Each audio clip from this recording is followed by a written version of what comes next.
So why is Ford so worried about Jews? And why is Ford so worried about unions? After all, he's paying people $5 a day, and very few of them are Jewish.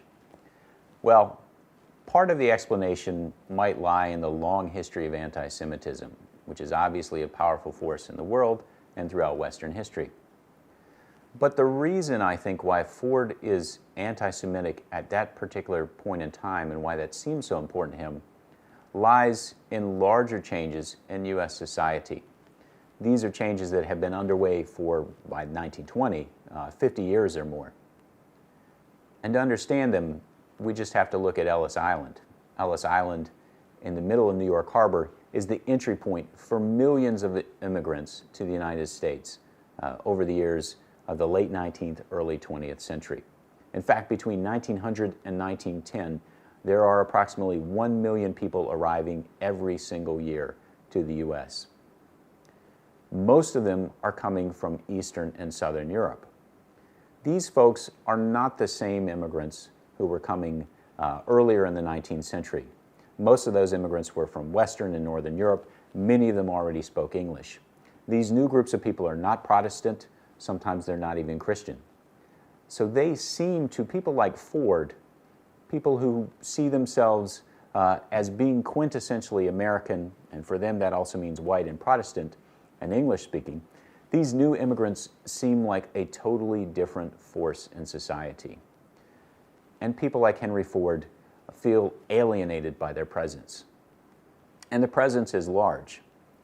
Over the years between 1890 and 1920, the percentage of Americans who were foreign born, who were born in other countries, is consistently around 14 or 15%. It's never been that high at any other point in U.S. history. So the immigrant presence in U.S. society is very large, and this is particularly true in industrial centers, in places like Detroit, in places like New York or other northeastern cities where large numbers of immigrants are coming and they're becoming part of the workforce of factories. So using anti-Semitism as a way to complain about these new people is perhaps not a surprising move. And also, anxiety about unions is, at the same time, not a surprising move either. In Europe, at this time, unionization is reaching new heights, and socialist parties are expanding and becoming very successful in Europe. And people like Ford are very anxious about the possibility of that happening in the United States. So it's perhaps not so surprising that they react in these xenophobic, anti-Semitic sorts of ways to the possibility that they're going to have to face another powerful force in society which will constrain their ability to do what they want as capitalist entrepreneurs. So cultural anxiety about immigrants was not new, especially cultural anxiety about immigrants from Southern and Eastern Europe. That had been going on ever since their numbers started to rise in the 1880s and 1890s.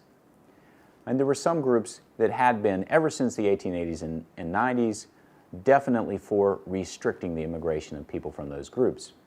Now, in that number, we could look at rural Protestants, especially in the Midwest and Northeast, who see their own social and cultural influence declining with every immigrant coming off the boat from Lithuania or Poland or Greece or Italy. But business leaders, on the other hand, were split. There were those who identified themselves culturally, like Henry Ford, with the forces of restriction.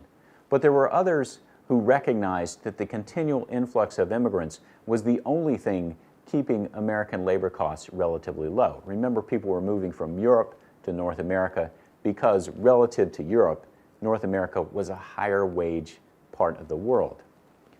Their movement actually keeps the wages a little bit lower than they would have been otherwise because they increase the supply of labor. So many business leaders are opposed to restricting immigration because it's going to drive up their own labor costs.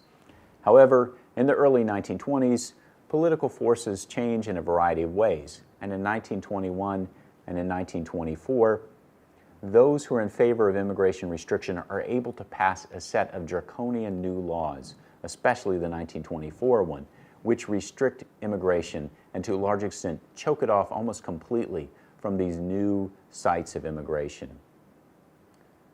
What happens to the American labor force after that, however, is very complex, and it's not what people like Henry Ford wanted, or the outcomes are not what Henry Ford would have preferred to have. Because as the percentage of foreign-born workers decreases, and if you look at the percentage of people who are born outside the United States in the U.S. population, it drops from about 15% in 1920 to 5 or 6% in 1965, when immigration laws would change again. In the U.S. workforce, particularly in the industrial workforce, in the factories and in the factory cities of the Northeast and Midwest, what you see is that increasingly you have a more homogeneous workforce. Instead of identifying with Greece or Poland or the Ukraine, these workers now identify themselves and each other as Americans. And this means that they're going to be much more interested in and much more successful at building coalitions with each other. And that means that at last, unionization is going to start to have a major impact on the American industrial workplace. This is absolutely not what Henry Ford would have wanted, but it does come about because he and others like him got their way on immigration reform.